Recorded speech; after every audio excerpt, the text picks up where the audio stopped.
In this lesson, we are going to be using synthetic division to divide polynomials.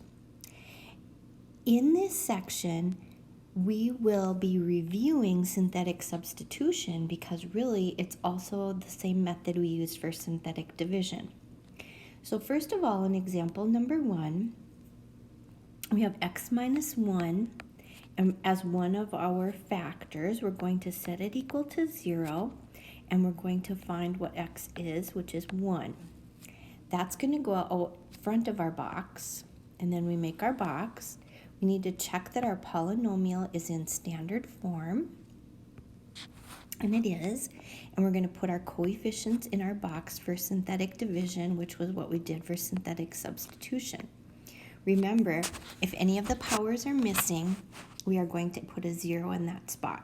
So the first thing we do is we drop down the 1, multiply, add, multiply, add, multiply, and add.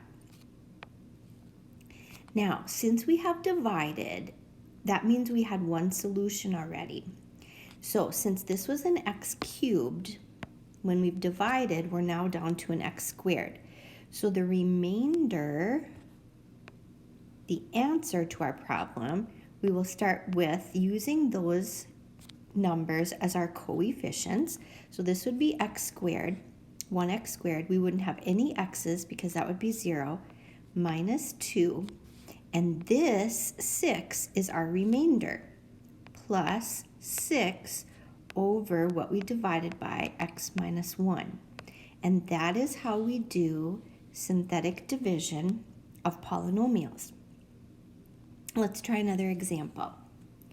So the first thing we do, we have x minus 7. We're going to set it equal to 0. And that's what goes out in front of our box. We do see that our polynomial is in standard form.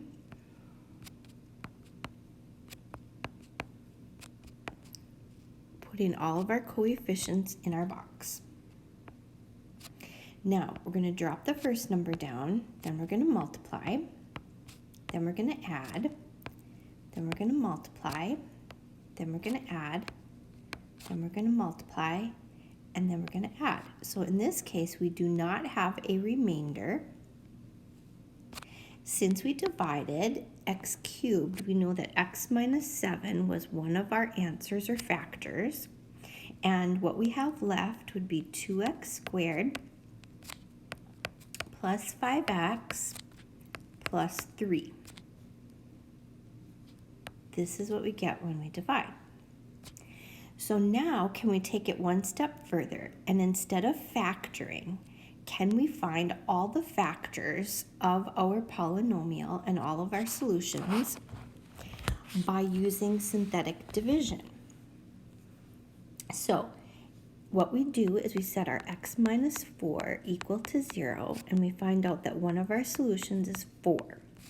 So we're going to put that out front of our polynomial when we're dividing out front of our box. This polynomial is in standard form. So we have 2, negative 7, negative 1, negative 12. Bring down the 2, multiply, add, multiply, add, multiply, remainder of 0. So what we have left is 2x squared plus 1x plus 3.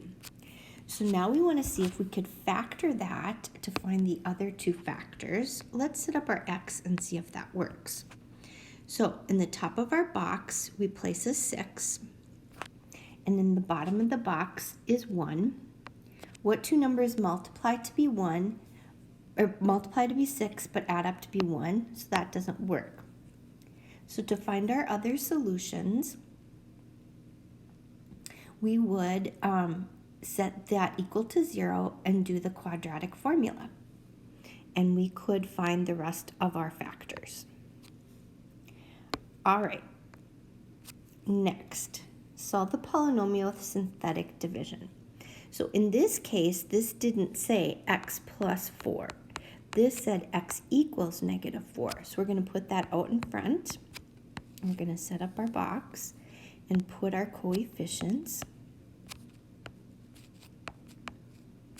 We bring down the 3, multiply, add, multiply, add, multiply, and we have our remainder of 0. Now what we have left is 3x squared plus x minus 2. Now we're going to see if we can factor that to find our other solutions. So we have negative 6, positive 1. What two numbers can we multiply together that give us negative 6 but add up to be 1? So that would be 3 and negative 2. We need to make our box since our leading coefficient is 3. We have 3x squared, negative 2, and then we have a 3x and we have a negative 2x. So finding our greatest common factor of each row and each column. So we're going to set each of these equal to 0 and solve.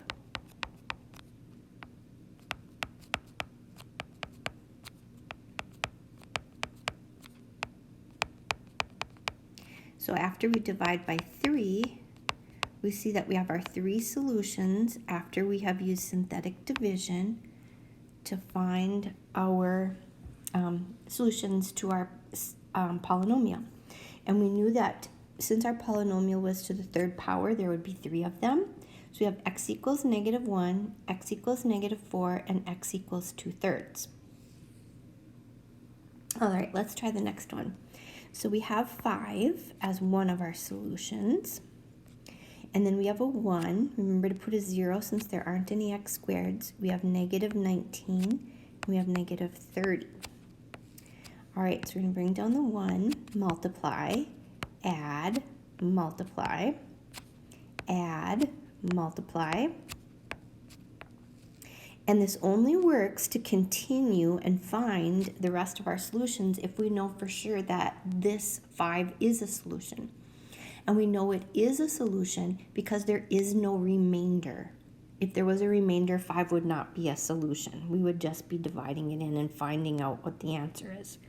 So now we take our answer, and we write it as our polynomial, which just happens to be a quadratic. And we see if we can continue. So let's try to factor, make our x. What two numbers multiply to be 6 but add up to be 5 would be 3 and 2. And in this case, we don't need to set up our box. We can solve right away. So we have x equals negative 3, x equals negative 2, and we already knew that x equals 5, and those are our 3 solutions to our polynomial. Again, if there is a remainder like the first problem we did, that's simply dividing and finding out if I divide the polynomial by 1, that this would be my answer. It is not a factor. These were factors, and we can find the solutions because we know that there was not a remainder, so we knew 5 divided evenly into our polynomial. All right, let's try negative 5. So negative 5 into this polynomial. We have 1, 6, 3, negative 10. We're going to bring down our 1 and multiply. Then we're adding and multiplying. Then we're adding and multiplying. And we have a remainder of 0. So that means that negative 5 was a solution. All right, so now we're going to write our remainder polynomial, which is a quadratic, x squared plus x minus 2. So let's make our x and see if we can factor. What two numbers multiply to be negative 2 but add up to be 1 would be 2 and negative 1. And there is not a leading coefficient other than 1, so we don't have to make the box. We'll set these equal to 0. So x equals negative 2, x equals 1. Those are 2 of our solutions, and our third solution was from the beginning when we divided by negative 5. All right, last example. Our 1. We have a 1. We do not have an x cubed. -5. We do not have an x. And we have a 4. All right, synthetic. Bring down the 1. Multiply. Add. Multiply. Add. Multiply. Add. Multiply. Remainder of 0. We know that that's a solution. Now we're going to take what we had after we divided, and this time, since we started with an x to the 4th, then when we are writing out our answer after doing synthetic division, we would start with an x cubed.